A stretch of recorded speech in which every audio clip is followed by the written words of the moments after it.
Հայաստանի ապագան մտահոգիչ է։ Հայաստանի ամեն ինչը կախված է ընտրություններից։ Ճակատագրային պետք է լինի հայերի համար, հայության համար, չէ որ Հայաստանի բնակիչների համար, հայերի համար։ Շատ մտահոգիչ է, շատ մտահոգիչ։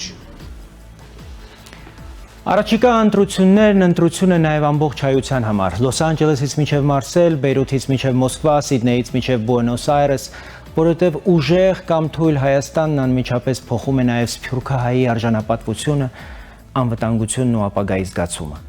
Տասնամյակներով ձևավորվել է վտանգավոր մի մտածողություն, թե սփյուռքը պարզապես փողի աղբյուր է, այսպես ասած կթուկով։ Սա ոչ միայն սխալ, այլև կործանարար մոտեցում է։ Աշխարհի հաջողված պետություններն իրենք են ստեղծում արժեք իրենց սփյուռքի համար։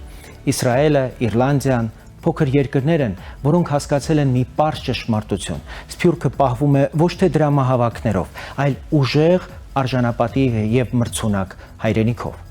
Հայաստանը պետք է սփյուռքին ասի. դու օգնության աղբյուր չես, դու մեր ազգային կապիտալն ես, մեր համաշխարհային ցանցն ես, մեր գիտական, մշակութային, տնտեսական եւ քաղաքական ուժն ես։ Բայց դրա համար Հայաստանը պետք է փոխվի։ Հայաստանը պետք է դառնա պետություն, որը ոչ միայն վերցնում է, այլև տալիս է անվտանգություն,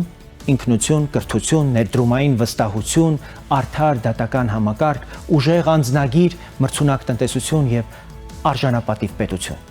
Փոքր ժողովուրդներն աշխարհում հաղթել են ոչ թե թվաքանակով, այլ համաշխարհային հայկականության պես ցանցերով։ 8-ից 10 միլիոնանոց համաշխարհային հայությունը կարող է դառնալ հսկայական ուժ, եթե Հայաստանը դառնա այդ ցանցի վստահելի կենտրոնը։ Այս ընտրությունը հենց դրա մասին է։ Սփյուռքահայը պետք է հայրենիքի հետ կապը պահի ոչ թե խղճահարությունից կամ պարտքի զգացումից, այլ հպարտությունից,